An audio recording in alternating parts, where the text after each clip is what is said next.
Okay, good evening, everyone. We'll go ahead and get started, even though a few may be trickling in as we go. Welcome to the third presentation of Underwood Conservation District's Winter Workshop Series.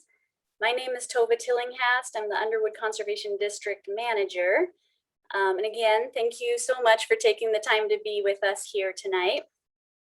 We will be exploring opportunities and financial incentives available to forest landowners who are interested in making their land more climate resilient while sequestering carbon. Our guest speaker is Sandy Letzing of Forest Carbon Works, and she will present on their program that pays forest landowners for good management. At UCD, and make sure you can mute yourself. That would be very helpful if you'll mute yourself. At UCD, we're excited to see that many of the best management practices for forest land are also co-beneficial for the climate. Let's see, I'm going to advance my slide. Make sure that works for us. I just want to briefly mention our Winter Workshop series that this is a part of.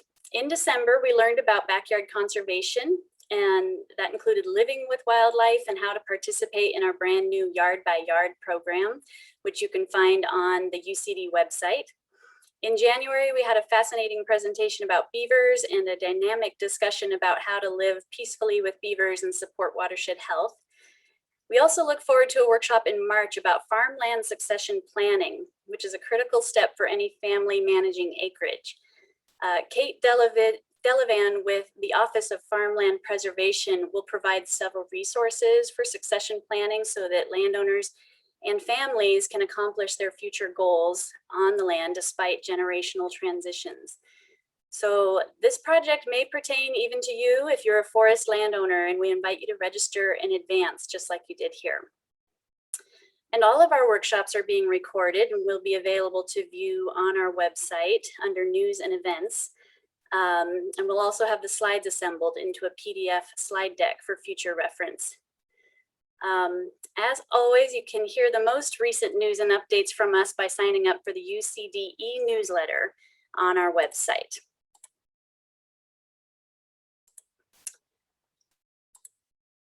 All right, since we're going to be talking about trees tonight, I have to mention our native plant sale. It's been going on throughout the winter and is almost over. The deadline to make pre-orders is February 28th. Many of the species have sold out, but you can still find many types of plants available, from conifer seedlings to flowering shrubs, and place your order directly on the UCD website. Plant order pickup this year will be on Saturday, March 19th in White Salmon, and we are planning to have Tree Fest and a day of sale this year. So you can place an order online from our current inventory, or we plan to have a few more species available, yet at lower numbers, on the morning of March 19th. All right, and while many of you are probably forest landowners and are familiar with trees, here is a quick slide about planting tree seedlings, just to get our brains on the topic.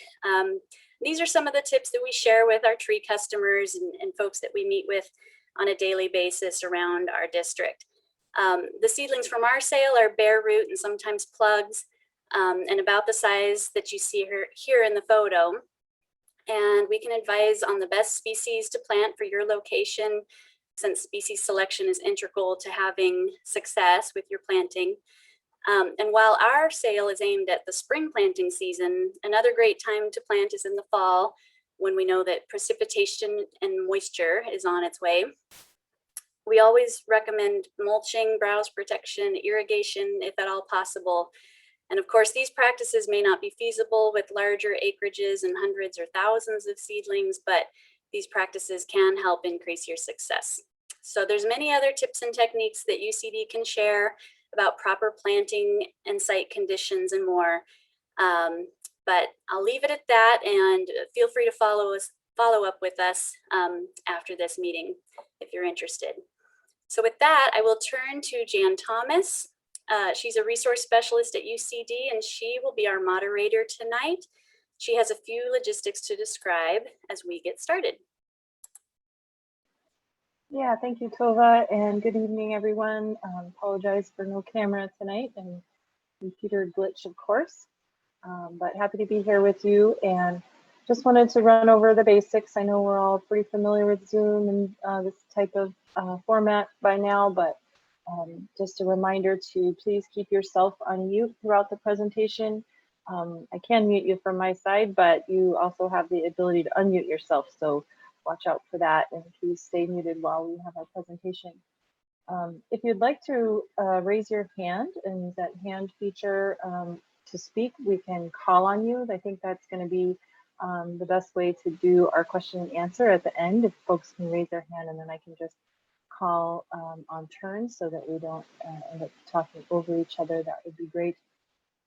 If you have a question along the way and you don't want to forget it, please feel free to throw it in the chat box. I'd be happy to round those up at the end of the presentation and go through those. So don't forget your question. Go ahead and throw it in the chat box at any time, and we will get to them at the Q&A section.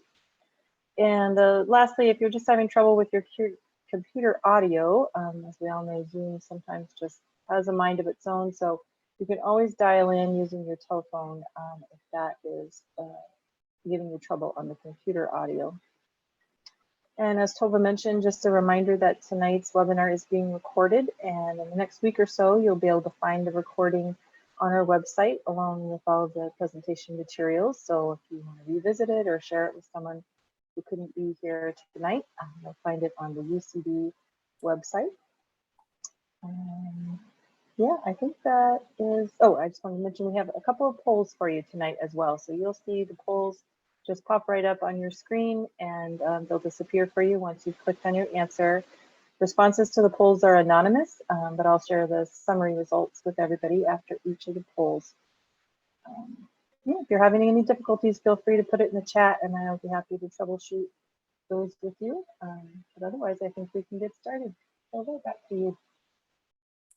Great, thanks, Jan. And thanks to Jan's expert moderating skills in the background. We've found that these online workshops and presentations are working pretty well for us. So we invite you to sit back and relax. And while we do miss seeing everyone face to face, we hope you're enjoying some of the benefits of being at home as well. And we are excited with these online events. We're seeing increased participation and reach through the events. So there is some good that we're seeing with these different forms of outreach.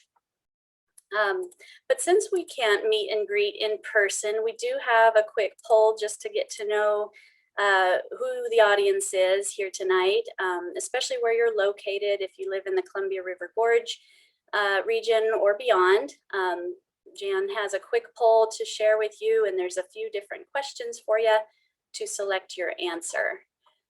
Again, your answers are anonymous, so don't be shy.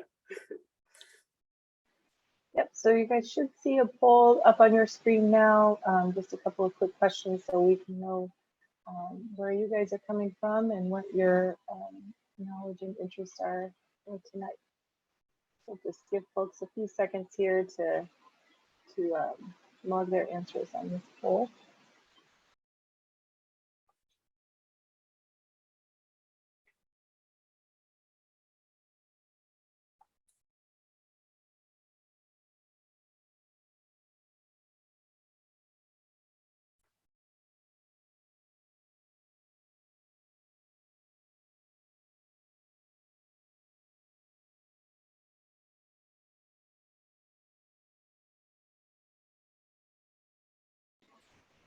Just a few more seconds here. We've got most of the folks voted. If you haven't answered the poll yet, we really appreciate taking just a second to answer these questions for us so we know who we've got on the line with us tonight.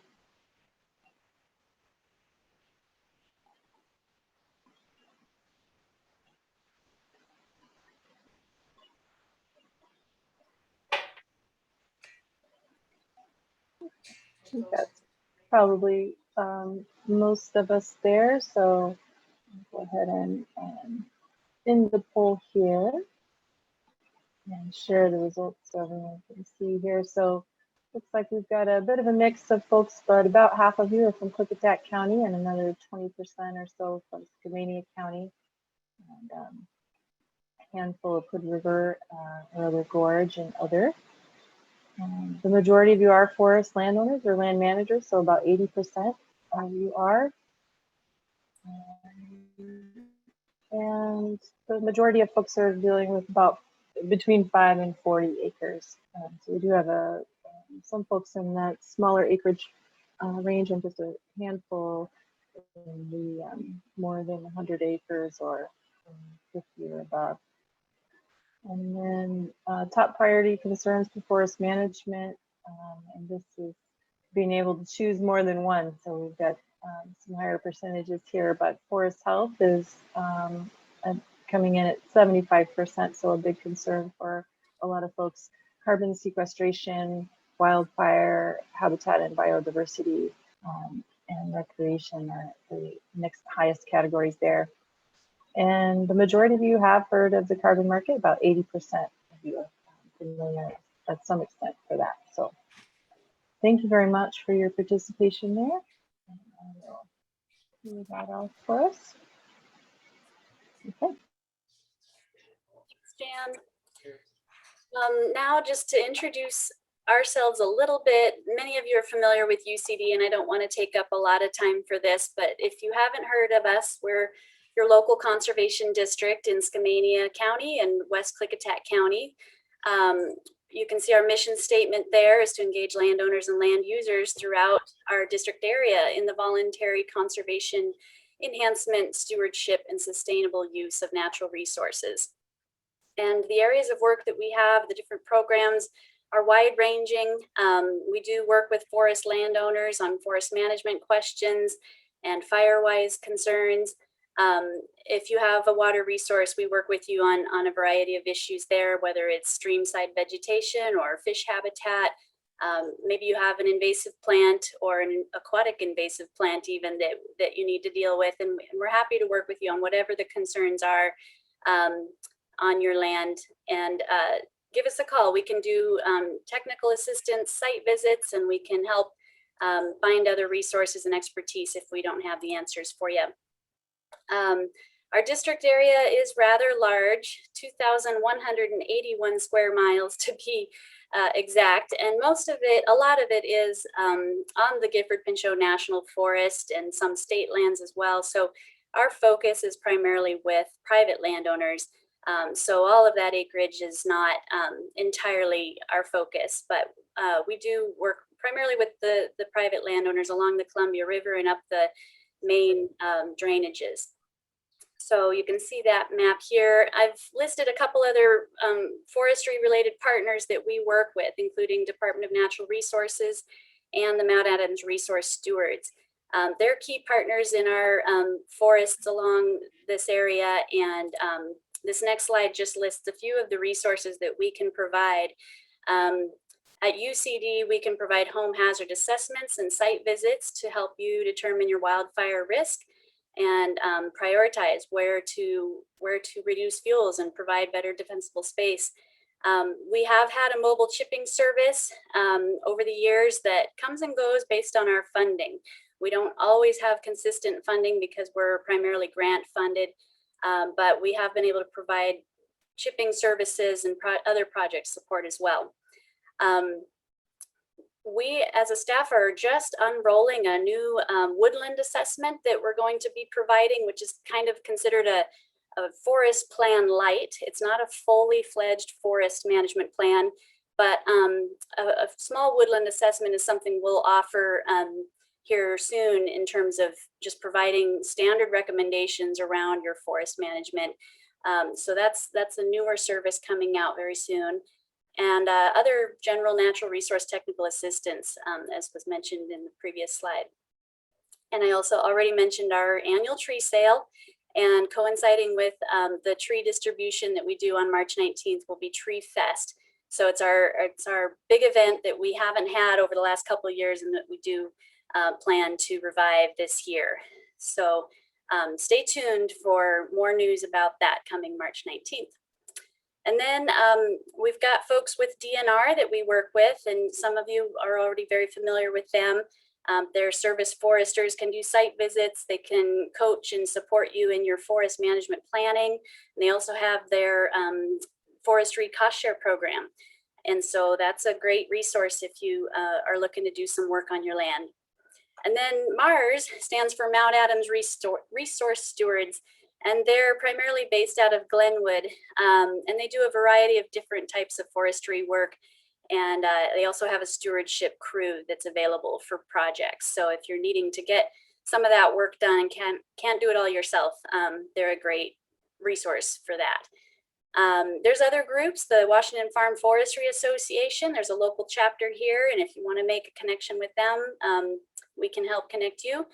WSU Extension has foresters, not quite locally, but nearby, and we can rope them in where needed. And NRCS is another resource to be aware of, both in Goldendale and Vancouver. And we even have a couple of their representatives here tonight. So they've got a lot of different programs, and many of them can apply to forest lands as well. So there's always more information to be had, but I'll stop there for now, and we'll get started with introducing Sandy.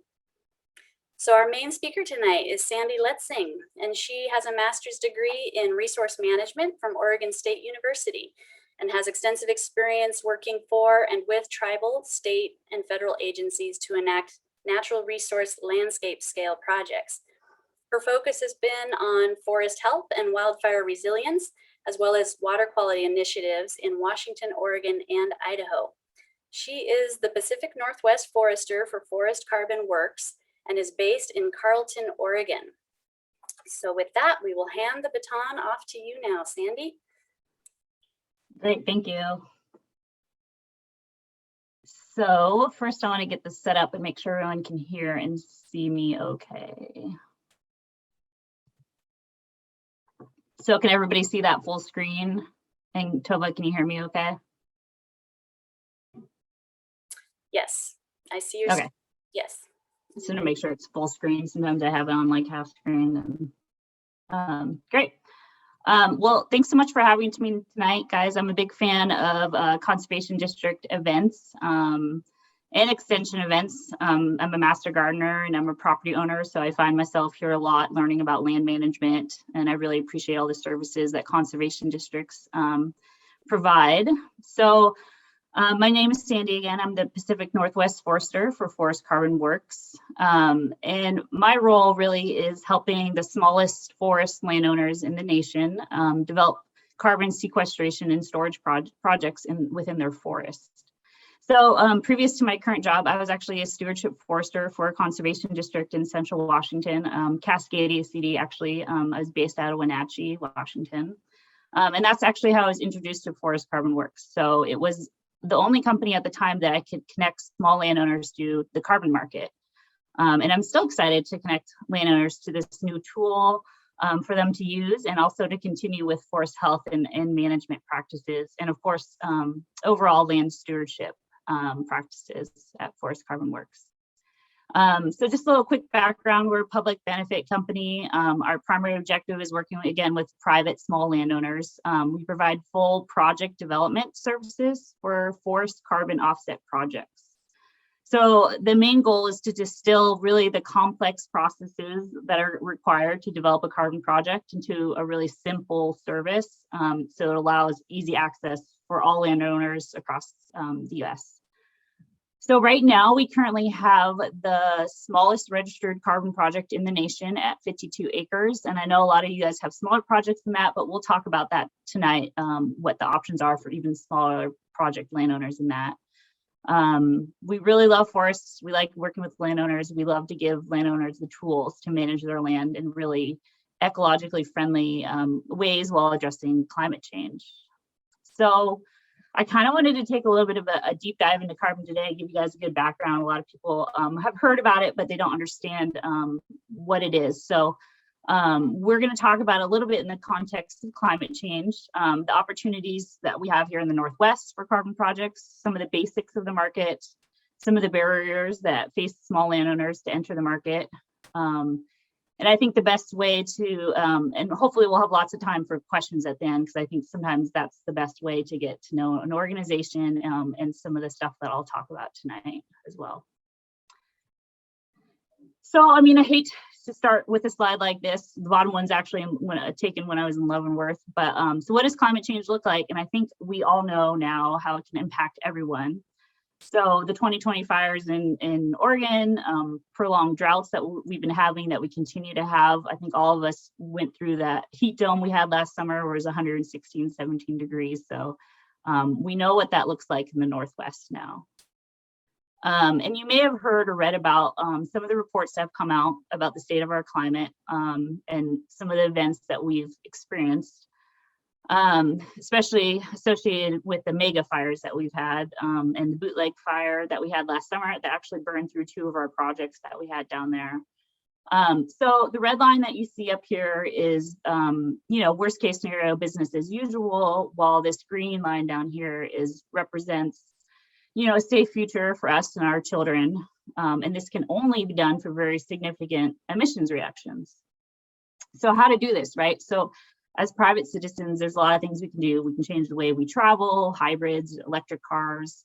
We can change our light bulbs or change our diets. However, there is a lot of research now that has shown, and we can argue that the biggest impact that we can have in terms of natural climate solutions is if we get private forest landowners into the carbon market.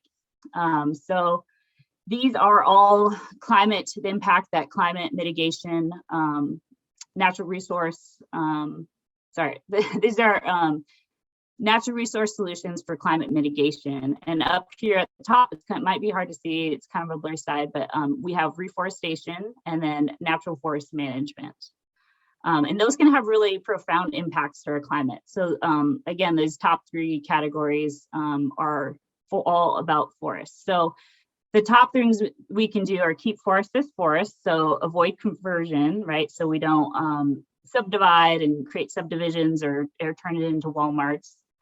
We can reforest, so after it's deforested or after there's a wildfire. And then what we'll talk about tonight the most, and this is where we see the most of our carbon projects, are simply improving the management of existing forests. So there are 3 types of forestry projects available for carbon credits currently in the US. So reforestation, avoided conversion, and that improved forest management. So we'll talk today about improved forest management, as it works really well with working forests, family forests, and is what we primarily focus on when we work with small landowners. So the carbon markets. So there's 2 basic carbon markets that we'll talk about today. And the carbon market that we primarily work in at FCW is the only regulatory market in the US, and that's actually based in California.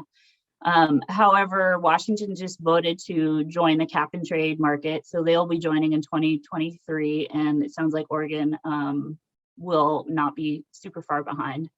So this act was passed in 2006, and the idea was to return to pre-1990 emissions by 2020.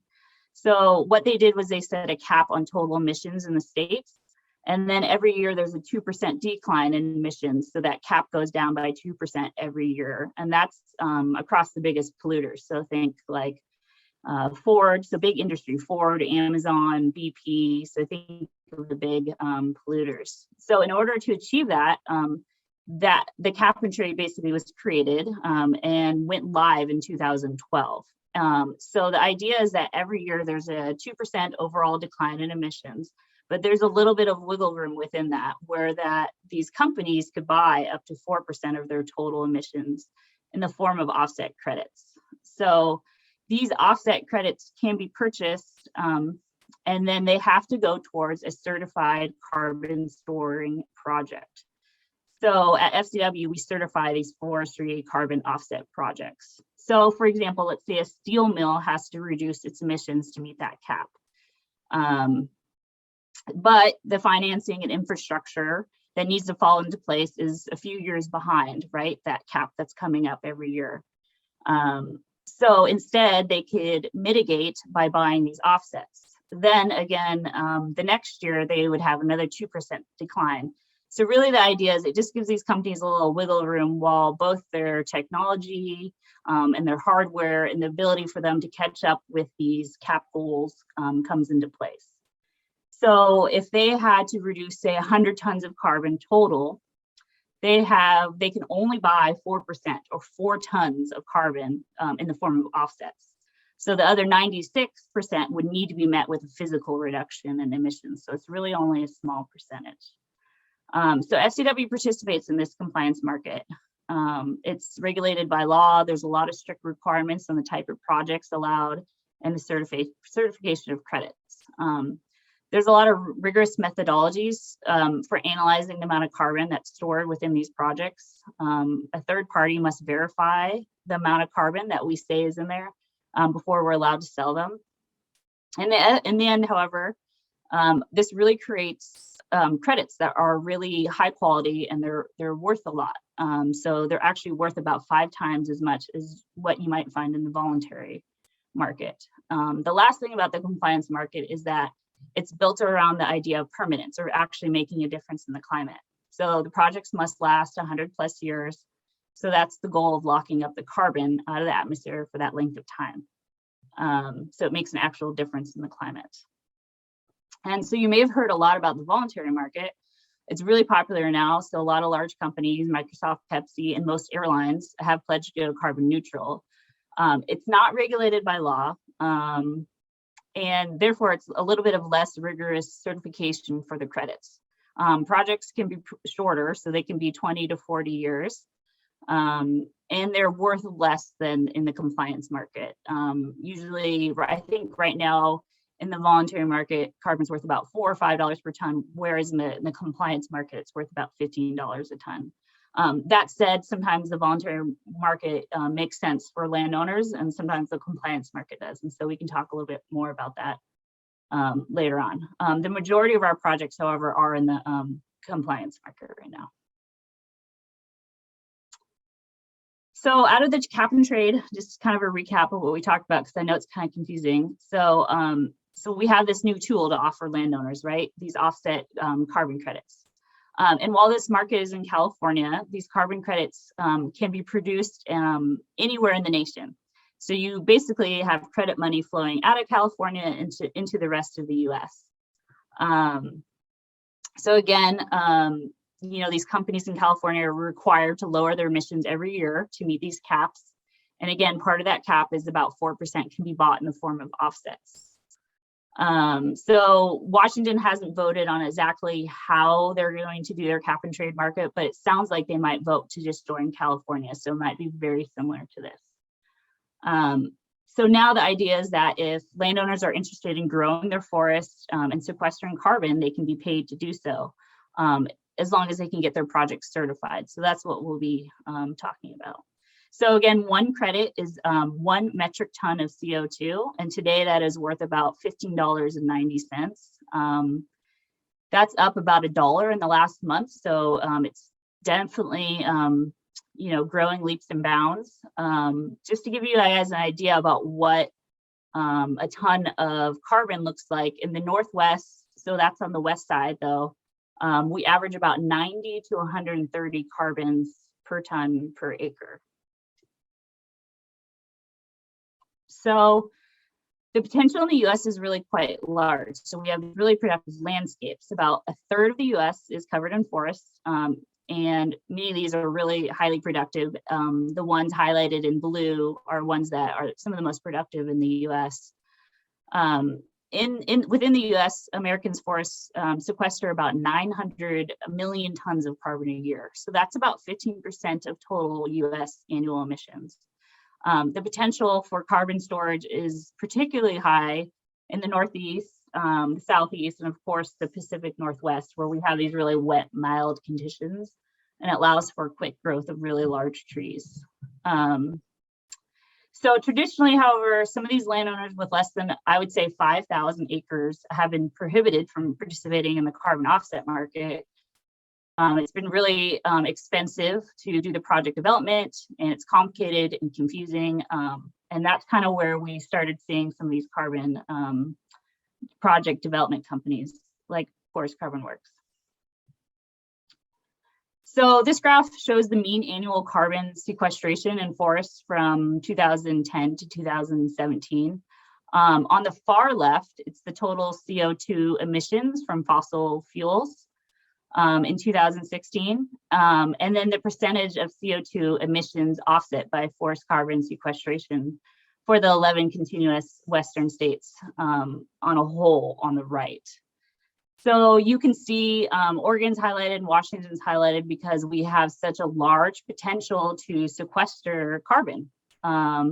So in Oregon, landowners have about 34% of forested land is private. In Washington, it's about 15%, or about, I think about 10 million acres. I think Oregon, I think Oregon actually, I think Oregon actually beat Washington for total amount of sequestration carbon last year. But Oregon and Washington both are able to sequester about 90% of the carbon that's emitted by the state. So we only lose about 10% to the atmosphere every year. Another 90% is taken up just by our forests alone. So there's a ton of potential for these types of projects here in the Northwest. If you consider that about 80% of clear cuts in Oregon and Washington happen on private land. We can talk a little bit about that more later. We're not looking to stop harvesting timber. We're just looking to change how we harvest timber or how we approach the management of our land. And I think a lot of you guys know as landowners that there's a lot of co-benefits that go along with carbon sequestration. So the ability to take up carbon is just one function that forest ecosystems have. Carbon seems to be a really effective umbrella for a lot of the other functions that we really care about in the landscape.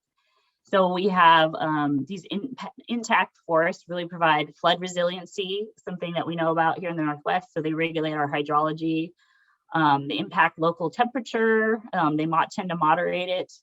They provide really important habitat for our fish, particularly salmon, and for wildlife habitat. They support biodiversity. They're also really important for soil, right? So overland flow and erosion. So we know what happens after a wildfire. We tend to have landslides. So, and I would say looking ahead into the future for climate change, protecting our water sources are super important in the West. And in the US, forests are the largest sources of our drinking water. So in the Pacific Northwest, there was a 2016 OSU study that found that the conversion of older growth forests or late successional forests to plantations that were clear cut every 30 to 40 years actually reduced stream flow by an average of about 50%. So when you preserve these intact forests, you really provide a great benefit to watershed protection, clean water supply into our future.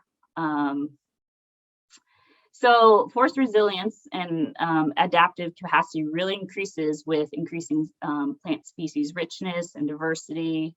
And that's some of the things that is a co-benefit and happens when we manage for high carbon forests.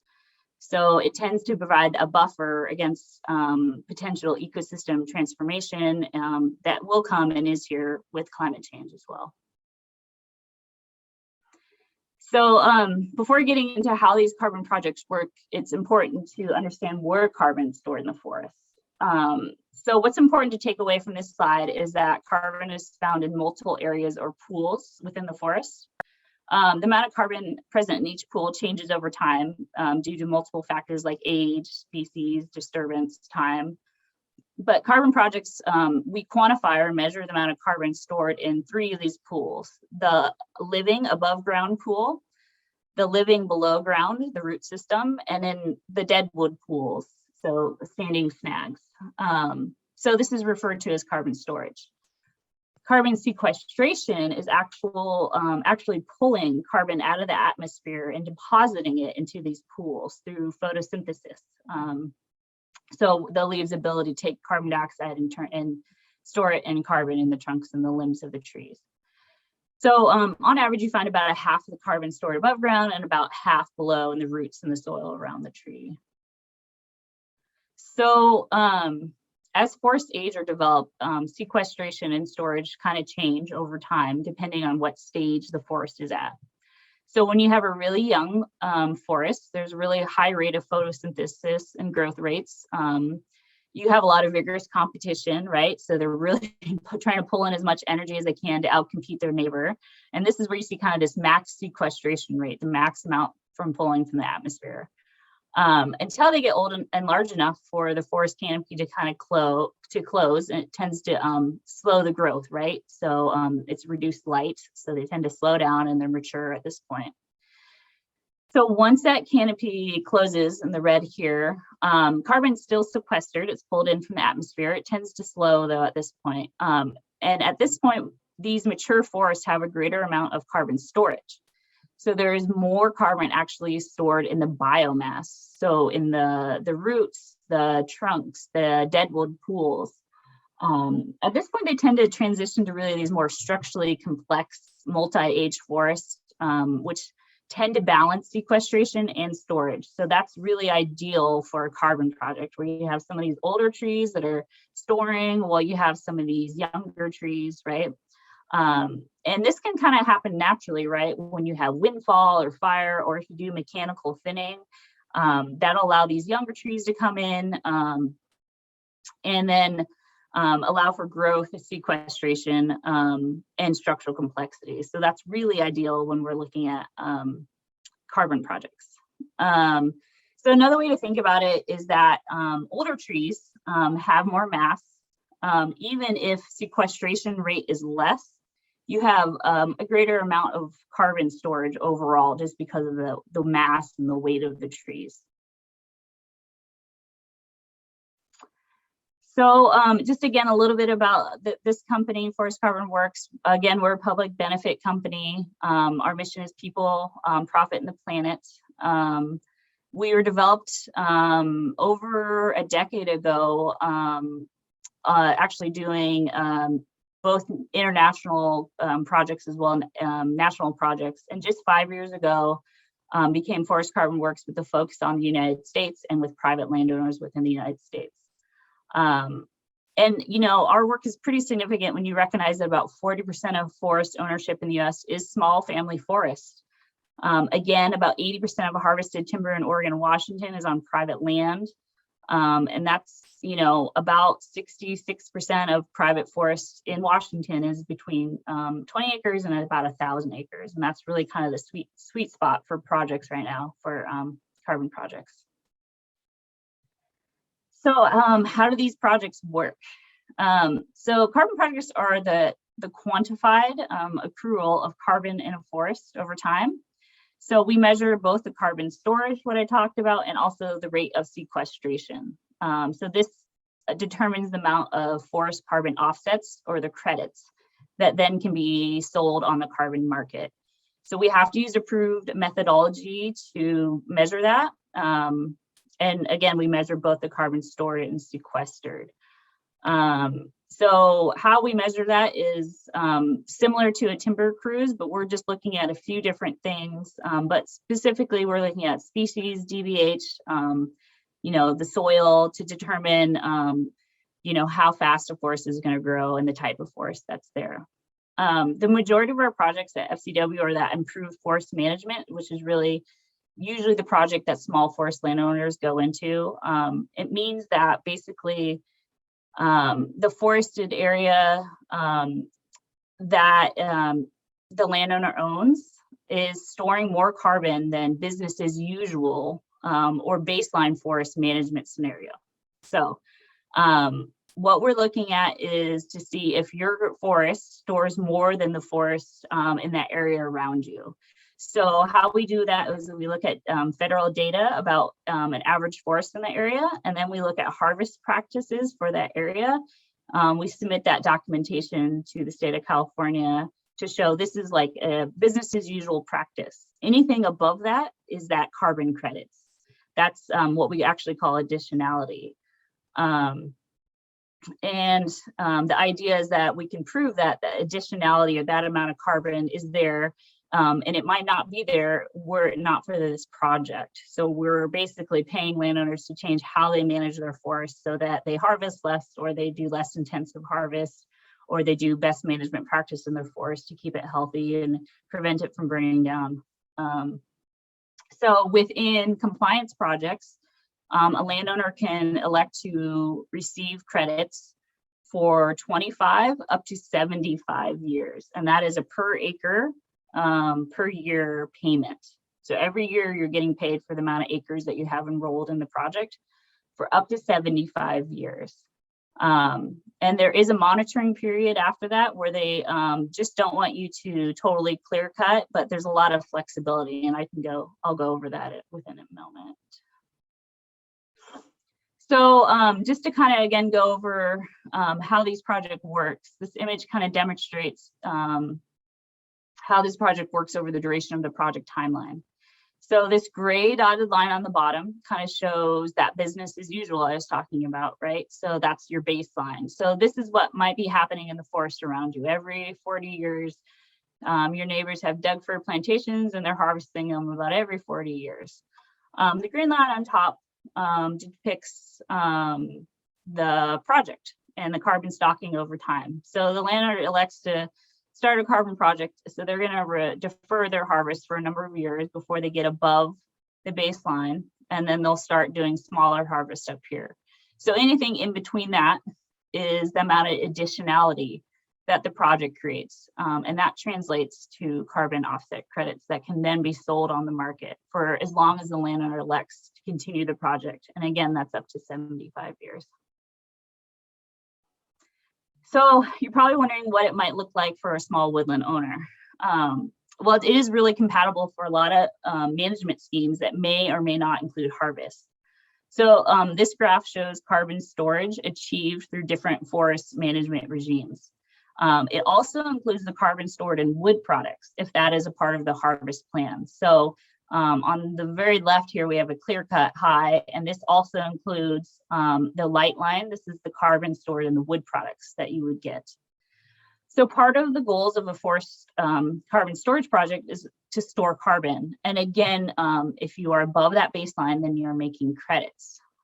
For some folks, you want to max out your carbon stocking, which looks like less management maybe, or you do individual tree selection harvesting or really low intensity harvesting, maybe no management at all. And you can see that over here on the right, that's actually where you get the most biomass. Although out west, what we're familiar with is that's really hard to do, right?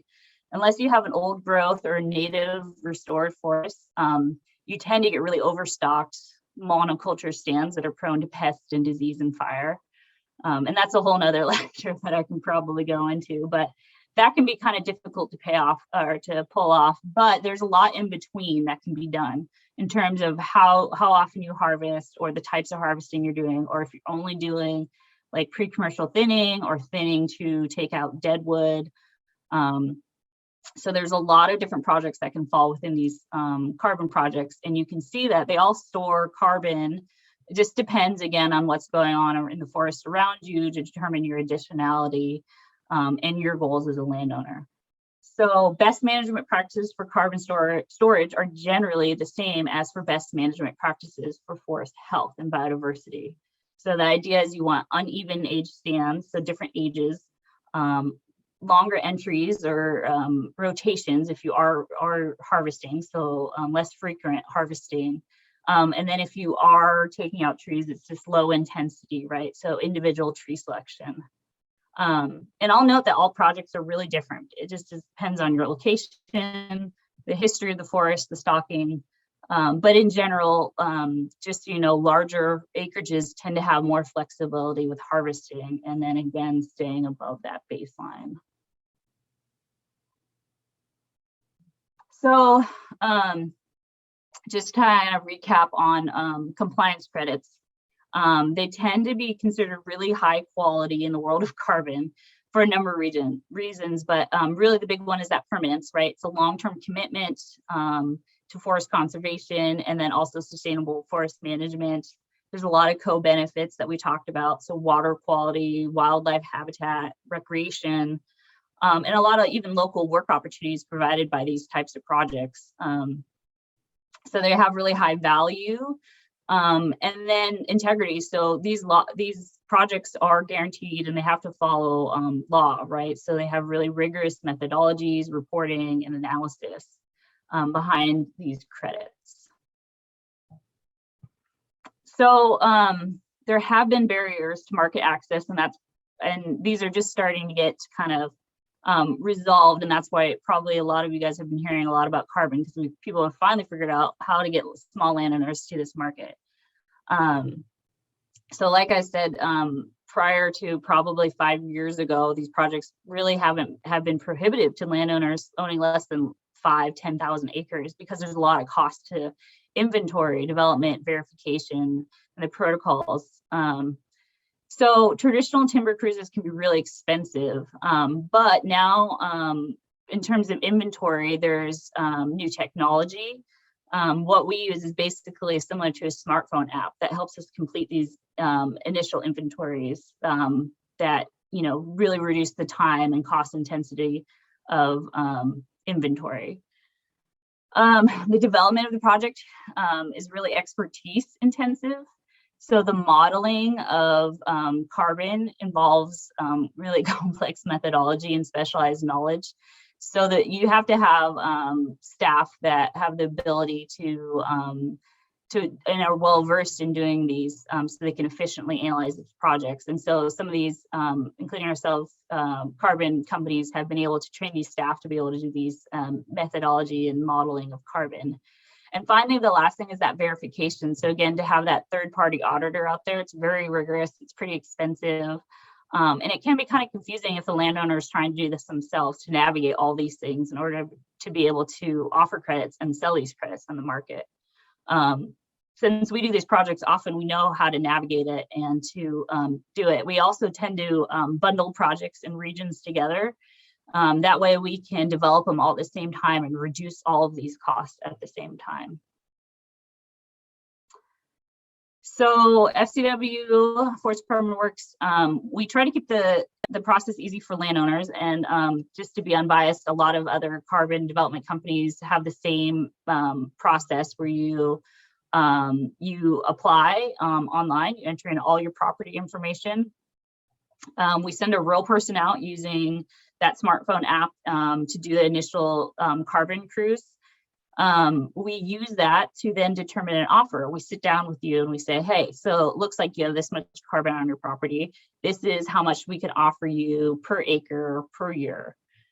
If you choose to accept, then you sign a contract with us, the state of California, in the future, the state of Washington, similar to an easement, right?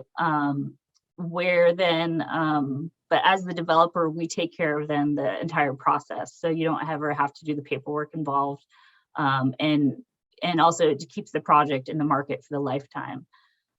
Right now, it takes us about 9 months to almost a year to develop a project from when someone expresses interest online to when we can sell their credits. It's just kind of a long process. So again, kind of when I went through it before, how we make it accessible for landowners is just that we have a standardized platform online, makes it really easy to apply.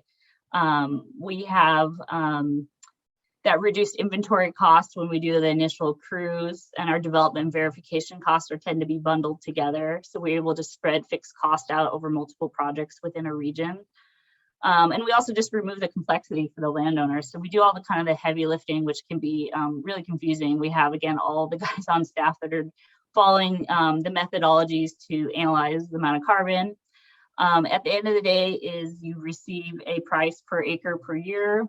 We do 6-year renewable contracts with concurrent terms. So we sit down every 6 years, we reanalyze the amount of carbon in your forest, and we look at the price of carbon, and then we re-sign a contract. And then we do all the reporting to the state so that you don't have to worry about that. So you're probably asking yourself, what are the requirements and responsibilities to the landowner if you are interested? So right now we have a minimum of 40 acres private forest land within the continuous US. That said, every year we're dropping it lower and lower. So 5 years ago, it was probably close to a couple thousand acres. Right now, we do own the smallest carbon project in the nation. It is 52 acres, but we are working with folks with less than that to try to get them enrolled. If you have 40 acres or right around there, then you have to enroll all of your forest land at one time. You must own timber rights, and you have to be allowed to have harvest on your property. You can't have easements that restrict that. Again, the idea is you have to prove that additionality, right? Like if this project wasn't in place, would there have been a harvest? And that's it, that additionality we're trying to prove. If you have been enrolled in another carbon program, it disqualifies you from enrollment. So you just have to make sure, so you just have to think about it before you enter into a carbon project to make sure that's right for you, because you can't jump from one to another. If you choose to enter into a voluntary program, even for a couple of years, you can't then enter a different carbon program. So just make sure you're thinking about that as you're thinking if carbon's right for your property. You can be in a forest tax deferral program, and I've talked a lot throughout Oregon and Washington to different stewardship forester and DNR foresters about that. As the forester, I would work with you guys to make sure that you can remain within whatever tax program you're within, and it is compatible with carbon programs. So again, for the compliance market, it is at least 100-year commitments to, conservation, your forest and to the climate really. But, over the long term, we provide a lot of access to foresters to make sure that we're building a forest management plan that makes sense over that time frame for your family. Again, this wouldn't be compatible if you're looking to subdivide and sell your property eventually to develop it or turn it into Walmart. Otherwise, it does remain really compatible to a lot of forest management plans. We can build and harvest if you want to. We can build and thinning projects. So that can all be done over that time frame. I've even worked with folks who pass the property on to their children, and we worked on clearing a space so that children can build a property or home on that property. And again, we take care of all the annual reporting and the remeasurements of the carbon. So this is just a timeline of what a project might look like in the first year. So again, you make that online account. This is the green stuff is what the landowner is responsible for. And then FCW kind of takes care of the rest, but you do that online account, you submit an application. Again, we do that property visit, we cruise to see if your project is even eligible, if you even meet above baseline. We present an offer, and that point is when you decide, do I accept or reject? And if you accept, then that membership period starts. You actually get a down payment for your first year of credits that you get. We have to do a lot of development. So again, that inventory, the modeling that we present to the state, there's that third-party audit that happens. And then we review it. The state of California or soon Washington would review it and then issues those carbon credits. And once that's all done, then you can make the remainder payment for the first year to the landowner. And then every year after that, there's one form for an annual update to the state, basically, that you haven't either cut down all your trees or decided to quit the project. And then you get your annual payment every year after that. So again, long term, a landowner can choose to participate from 25 up to 75 years. Again, at FCW, we break that down into 6-year contracts. The idea is that we do the inventory, the verification, basically every 6 years. So we go out and look at your carbon and then look at the price of carbon and then re-enter a contract with you every 6 years. At any point of time, you can decide, I want to work with my forester on this, or I want to do it myself, and that's fine. But you are within a contract with the state of California and as well as with us. So at 6 years, you can leave that contract with us, but you're still required to follow the rules for these carbon projects within the state of California. So again, it's very similar to like an easement with them.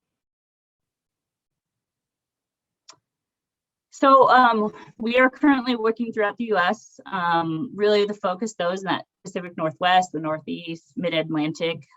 We have about close to 2,000 landowners that we are working with. We have about 10 projects in Oregon and 10 in Washington, with about over 1,000 that are being verified right now, which is quite a bit. And then we have 45 carbon projects globally as well. So our very first project that we ever did was actually the Rain Cloud Tree Farm, and that's just west of Portland, Oregon. It's a 4th generation family forest. It was actually owned by a smoke jumper from Redmond, Oregon. He was looking at harvesting because it wasn't his primary. He owned a cabin on the property, but he needed to come up with some funds to help pay for the taxes. So he was looking at harvesting when he found us. So it's 117 acres, and he received about $10,000 a year. The second family is the Rowan family, also east of Portland, Oregon. Again, same thing. It's a family legacy property. It had multiple family owners who were debating on what to do, but they needed to make some money, so they decided to look into carbon. This is kind of a rare one. It's 160 acres, 65 acres, $44,000 a year. It is old growth, West Oregon, so those are some of the highest rates that you'll see because of the amount of biomass. But I will tell you that we average about $10 per acre per year, up to 120 plus. The Rowan one was at about 140 acres, $140 per acre per year. So it's hard for me just to like say based on where you are what your price would be per acre. It depends on your forest type, your stocking, the history of the property. But again, pretty easy for us to get out there and cruise and give you an idea of what's going on. So some common questions I get, are carbon projects compatible with state tax programs? Yes. You can fulfill the requirements of both. So you have to follow your forest management plan and adapt it as needed for both carbon and that tax program. I've worked with many landowners in both Oregon and Washington to do this now, so happy to work with each landowner as that comes up. Can you participate in more than one carbon program? And the answer is no. You will be ineligible if you participate in one, even if you participate in a project that's as short as 1 year. So there is a company called NCX that's sponsored by Microsoft, and they do these voluntary projects that are really, that you can do them as short as 1 year. So you can do 1 year harvest deferrals. So I just, again, make sure you do your research before you enter into a carbon project. And then this last one is a really good one. Is what if there is a natural event like a fire, windstorm, and how does that affect the carbon project? So when a carbon project is created, there is basically, you pay into a buffer pool. So the state of California estimates that every year about 10 to 20% of projects will be impacted by pests or by wildfire. So it's basically an insurance credit pool.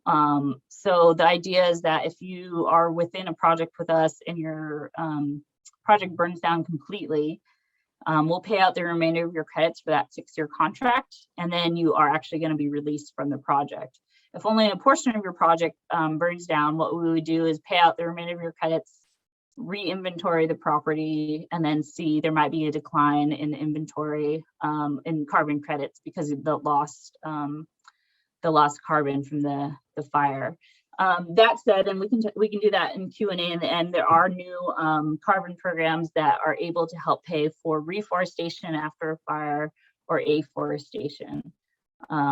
And that's something pretty new, but it should be available within the next year. So if there's questions about that, I could try to help answer them as well. So that's all I have for now. Thank you so much. And I'm happy to answer any questions that anybody has. I know that was a lot of info. So hopefully I didn't overwhelm you, but I'm happy to answer any kind of questions you guys have.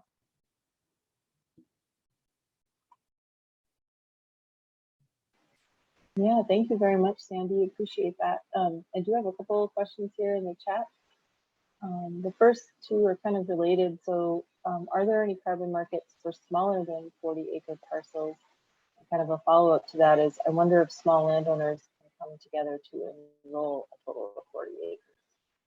Yeah, so again, that's that voluntary option I was talking about. So right now, when we cruise a property, we always try to get folks into a compliance market just because you get better price per ton of carbon. That said, if it doesn't look like, if there's going to be too much work and cost in enrolling them in a compliance market, we do have some voluntary options. You tend to get less price per acre. But again, that's part of when we go out and cruise a property, we'll say, okay, here are your options for the compliance market. Here are some options for voluntary. The contract is also shorter. So for some folks, they're just not interested in that long-term contract. That is an option as well. So you can do smaller than 40 acres. It does get to a point of diminishing returns, though, probably at right around 40, 30 acres, where you're not really going to be making money versus project development. Even if it is voluntary, there's just some cost to developing and selling those credits. That said, within the voluntary market, there is some ability to aggregate projects where you can put multiple landowners together. We don't tend to do that because long-term contracts with multiple landowners tend to get really tricky. But if you are thinking about that, you can always email me and I could try to point you in the right direction or answer your questions about how to enter that market. Great, thank you. Next question here we have, what if we already have an existing timber cruise? Can that be used? Yeah, I've tried to use that before. It can give me a good idea about stocking and to see if you're eligible, but the measurements we take are a little bit different because we are looking at the deadwood pool is really important for us to take a look at. So standing snags. We're also looking at limbs and below ground carbon as well. So it can give us an idea, but if we're going to do a project, we're going to cruise it ourselves because we have to follow the methodology that state outlines anyway. So we need a certain amount of data points. So I can take a look at it, but we'll always cruise ourselves. So that said, I don't know if I mentioned this, but there's a one-time $75 application fee. After that, you'll never pay out of pocket again if you work with us. And so it's a pretty cheap cruise to get an idea if you're eligible for carbon. Okay, thanks. Next question, can you repeat the typical range of dollars per acre? Yeah, so right now it's about $10 per acre per year. And then the very highest that we've ever had, I think, is $160 per acre per year. But not to get your hopes up, that was old growth in Western Oregon. So generally it's about $10 to $100 per acre per year, which I realize is a wide range, but again, so hard to say. You know, I could go to someone's property and if it's south facing, it's $10 per acre. And if it's north facing, it's $50 per acre, you know, so it just depends on what's going on in each property. Thank you. And this one I think you touched on, but maybe just to reiterate, if a natural event occurs, can the property be taken out of the carbon program? Yeah, so again, it's just going to be recruised, and if there is enough of a decrease in carbon, you'll be released from the state of California. So usually it's like something like about 50% or more of your project was burned. They'll release you from the terms of your project. Otherwise, it's just recruised and you'll receive less per acre probably because of the amount of carbon lost. But again, there's that buffer pool that you do pay into. So during that contract period of 6 years, if it burns down during year 1, you'll still receive those credits for the next 6 years before it's reevaluated. At that point, you'll either be released if it's a catastrophic burn, or if it's a minor burn or only parts of your property burn, you might just get reevaluated for a little bit less carbon. Next question, are nonprofits, LLCs, local public agencies eligible for these carbon markets? Yeah, we've worked with land trusts before, and we worked with a lot of LLCs. We cannot work with any publicly owned lands, so no federal, state-owned properties, but anything privately owned, and however you want to frame that, can be with one family, or we've worked with a fair amount of LLCs and nonprofits, yes, as long as, again, that it's privately owned and not like wasn't purchased by a federal grant and held by a federal government or something. Okay, thanks. Next question, do you expect that the implementation of the Washington Cap and Trade Program will change the dynamics for Washington forest owners? No, because,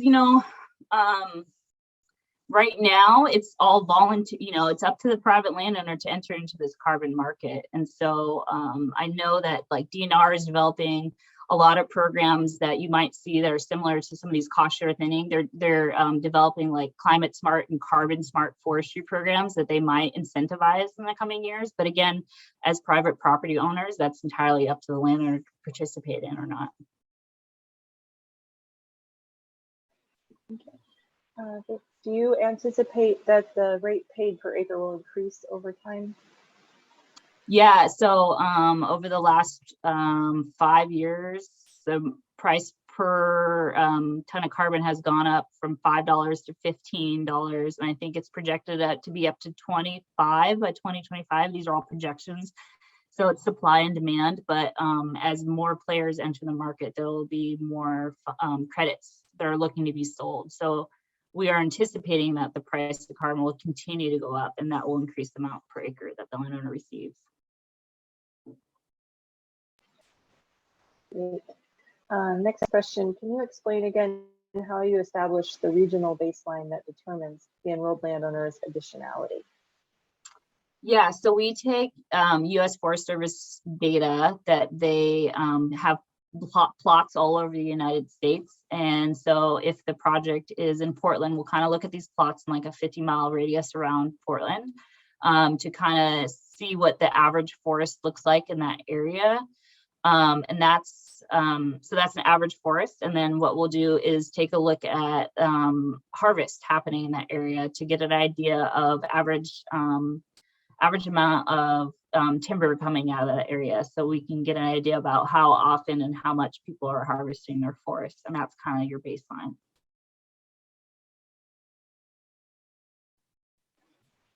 Great, thank you. Will the amount paid per acre change throughout the life of the contract? Every year, every 6 years? Yeah, so at least at Forest Carbon Works, so we have these 6-year contracts, and the idea is we lock you into one price, but we reevaluate that every 6 years. So we evaluate the carbon in 2015, and we say you get $10 per acre per year based on the price and the amount of carbon you have. In 2021, we recruise the property. Oh, your forest has grown a little bit. Oh, the price of carbon has gone up a little bit. Now we're going to lock you in at $20 per acre per year.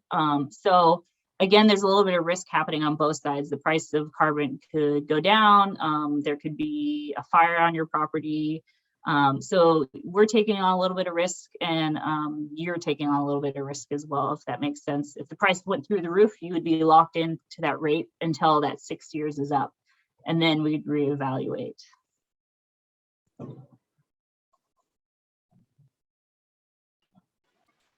Great, thank you. These are great questions, everyone. And yeah, just feel free to keep putting them in the chat, or if you'd rather, you can raise your hand and we can just unmute you and you can ask directly if that's easy for you as well. So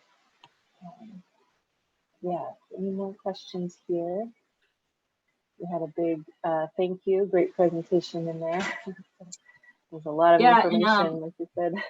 Yeah, I was going to say, I'm happy to share with you, Tova, to send out the list of carbon companies that are available for private landowners in the Northwest. It's pretty, to be honest, it's pretty limited right now. There's a lot of folks in the Northeast, And there's not really any compliance folks in the Northwest. There's a few voluntary options within the Northwest, but not compliance. But again, I'm based out of Carlton, so I'm always, I travel throughout the Northwest to look at different projects. So I'm always happy to answer specific questions if you want to email me like your specific question about your property. Perfect. I have another question here. If you have 1,000 projects in the works, does it take a really long time to get into the queue?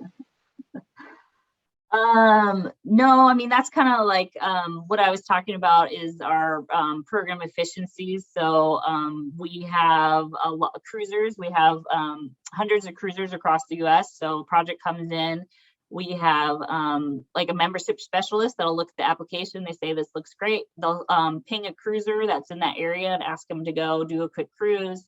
Then we have our analyst guys to look at it and they say, okay, this looks like it's worth, you know, it's going to be, it'll make money and it's above that baseline. We'll do it. We'll put out an offer. And then again, that membership specialist sits down with the landowners and say, this is the offer. What do you think? So no, I mean, like I said, just because the state of California does have a waiting period. So when you apply for a project, there's an automatic 6-month waiting period that the state makes you go through. That's that's why our projects tend to take about 9 months to develop, just because once we apply with the state of California, they require us to wait 6 months. So we are developing that project throughout that whole time, but there is that minimum 6 months. And so generally there's a few months on either side while we're educating the landowner or working on a forest management plan with them, and then before they sign the contract. So that's currently our project average is not 9 to 12 months from when you apply to when you can sign and start receiving payments. I'm just going to jump in. This is Tova. And before people start taking off, I want to thank Sandy for such an informative presentation. And we can definitely stick around and keep answering questions. But before you take off, Jan is going to put one more poll up to gather some quick feedback about the workshop. So if anyone can just take a minute for that, but also please keep questions coming if you have them. And then I do know we have a couple of representatives again from Natural Resource Conservation Service, and they can mention briefly now a couple of programs that they work with that might help fund forest landowners with best practices. So if Josh wouldn't mind just taking 1 minute to mention those programs, that might be informative for us as well. Are you there, Josh?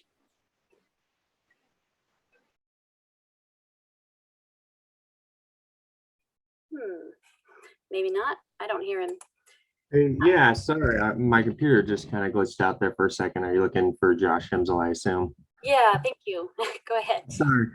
Yeah, Josh Hemsel. I'm with the Natural Resources Conservation Service, and my coworker Lisa Shookman's on the line too. And if you're not familiar with our agency, we're essentially a counterpart to the DNR's cost share programs, but we're on a federal level with the U.S. Department of Agriculture. And where we come into play is we help private forest landowners with their technical and financial assistance needs. Just a quick plug for what those are. Technical is we have specialists, foresters, biologists, soil scientists, and we come out to your property and we just evaluate your resources.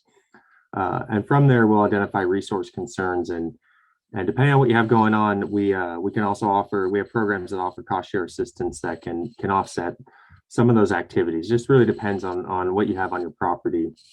There is some eligibility requirements. It is federal government, so there's always hoops to jump through. But Lisa and myself and the other NRCS people out of Goldendale, they're great resources. If you just give us a call, it's a voluntary program. We're non-regulatory. We come out. We just talk to you about what you have going on. If you don't want to move forward any cost share programs, you just want a technical assistance site visit, we just come out and do the site visit, and we can leave it in the field or on the forest. And if you do want to pursue program benefits, we can take you through those next steps. Other than that, we'll drop our contact information in the chat box and get that information out to you guys. Okay, thanks, Josh. Yeah, are there any other questions, or how's the poll looking at this point, Jan? Yeah, we've got about 75% of folks that have answered the poll. So if you haven't yet, we'd really appreciate just that little bit of feedback on tonight's presentation. And please do either raise your hand to ask your question directly, or feel free to put it in the chat as well. And I see now that Lisa Schuckman has put in her contact information for the NRCS Vancouver. So if you were looking for that, it is in the chat now.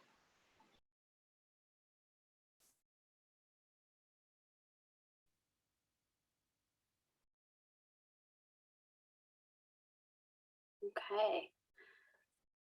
We put Sandy's email address back in the chat box, so you can find it there as well to follow up with Sandy. And we all, I'm sure, learned something new about forest management planning and carbon incentives this evening. It's been really, really interesting to hear that entire presentation. Thanks so much again. Oh, and we have new contact information listed now also for Josh, who just spoke. He's with NRCS out of Vancouver as well. So take us up on these offers. If you have questions, we have professional resources at our fingertips. And yeah, any other questions for tonight?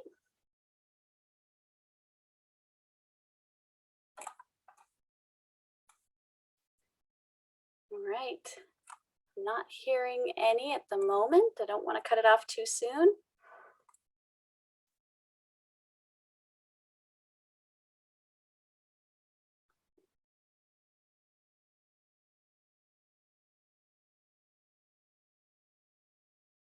All right, we do have some smaller acreage landowners here tonight. So if Sandy, if there's more opportunities growing for those smaller acreages, we're going to want to stay in touch. Yeah, it's the market's changing a lot.